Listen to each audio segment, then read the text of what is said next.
میرے مولا مجھے اجازت عطا فرما کہ تیری ساری مخلوق کو ایک دن کے لیے میں کھانا کھلاؤں۔ جواب آیا کہ پیارے نبی یہ کام طاقت بشری میں نہیں ہے۔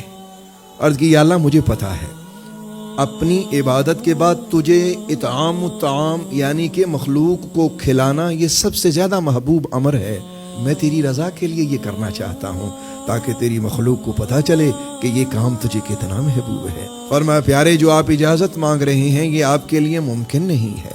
عرض کی یا اللہ کریم پھر مجھے کسی خاص مخلوق کے لیے اجازت عطا فرما دے۔ یہ سمندر ہے نا میرے پاس، ایک دن کے لیے سمندر کے جتنے جانور جتنی مخلوق ہے میرے اللہ ان سب کی دعوت میں کروں گا۔ آپ جانتے ہیں اللہ سے یہ اجازت لینے والے کون تھے؟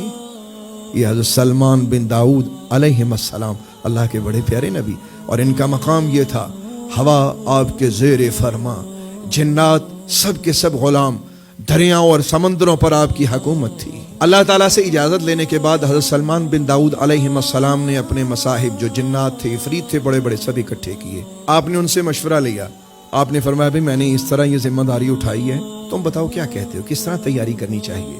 تو جنات نے مشورہ دیا حضور اناج اکٹھا کرتے ہیں بے تحاشا، جہاں جہاں سے آپ حکم کریں ہم ڈھیر لگا دیتے ہیں۔ اب جنات کی طاقت کیا کہنے، بڑے بڑے پہاڑ اٹھانے والے جو جنات عفریت اتنی طاقتور، انہوں نے کہا کہ حضور آپ دیکھیں ہم کرتے کیا ہیں۔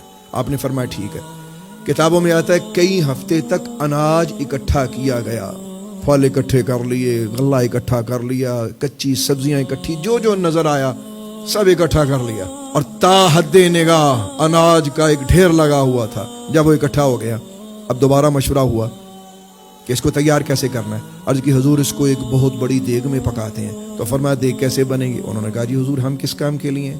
تو جناتی طاقت سے ایک بہت بڑی دیگ تیار کی گئی۔ روایات میں آتا ہے تا حد نگاہ وہ دیگ ہی نظر آتی تھی۔ وہ سارے کا سارا غلہ اس دیگ میں ڈالا گیا، اور دیگ میں جب ڈالا گیا تو فرمایا اب اس کو پکانا کیسے؟ انہوں نے کہا حضور اس کے لیے لکڑیاں جلائی جائیں گی، اور جنگلات سے بڑی محنت سے، کئی دنوں کی محنت سے، اور وہ بھی جنات نے بڑی محنت کی ہے، دن رات محنت کر کے جنات نے یوں سمجھ لیں کہ پورے کا پورا جنگل ہی اٹھا لائے، اور ایک بہت بڑا ڈھیر لگایا اور اس کو جلایا، اور جلانے کے بعد اس کے اوپر اس بھری ہوئی دیگ کو رکھا گیا، اور کئی ہفتے وہ کھانا پکتا رہا، وہ اناج پکتا رہا، اور جنات اس کو پکاتے رہے، اس کو تیار کرتے رہے۔ جب یقین ہو گیا کہ کھانا پک گیا تو سلمان علیہ السلام نے اللہ کی بارگاہ میں عرض کی کہ یا اللہ کریم صبح مجھے اجازت دے کہ میں تیری مخلوق کی خدمت کر سکوں، میں ان کو کھلا سکوں۔ جب کھانا تیار ہو گیا حضرت سلمان علیہ نبینا علیہ السلام نے سمندر کے کنارے پر کھڑے ہو کے فرمایا میں سلمان بن داؤد نبی سمندر کی مخلوق کو پکار کے کہتا ہوں کہ آ جاؤ، آج سب کی دعوت ہے میری طرف۔ حضرت سلمان نبی نے جیسے یہ پکارنا تھا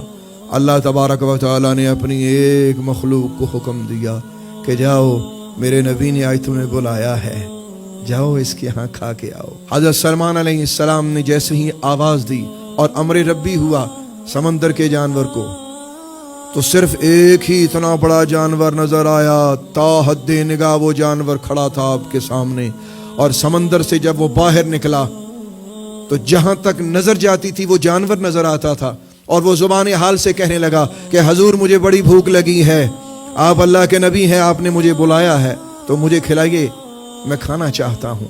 حضرت سلمان علیہ السلام نے فرمایا کہ بھئی یہ دیگ ہے، اس دیگ میں سے تم اپنا حصہ کھا لو اور باقیوں کے لیے چھوڑ دو۔ حضرت سلمان علیہ السلام نے جیسے یہ فرمایا تو آپ نے کیا دیکھا کہ اس سمندری مخلوق نے پوری کی پوری دیگ اور وہ راکھ ایک لقمے میں ساری کی ساری ہی کھا لی، اور حضرت سلمان علیہ السلام کو اپنی زبان سے کہنے لگا کہ یا نبی اللہ، میرا اللہ مجھ کو ہر روز اتنا کھانا دن میں 3 بار کھلاتا ہے، بتائیے میں دوبارہ اپنا کھانا کھانے کے لیے کس وقت آؤں؟ حضرت سلمان علیہ السلام نے جب یہ دیکھا کہ اللہ کی ایک مخلوق ہی یہ سارے کا سارا ہڑپ کر گئی، حضرت سلمان علیہ السلام نے جب یہ سارا ماجرا دیکھا آپ سجدے میں گرے اور عرض کیا میرے اللہ یہ تیرا ہی کام ہے، سوا تیرے کسی کی طاقت نہیں ہے کہ وہ ساری مخلوق کو پال سکے۔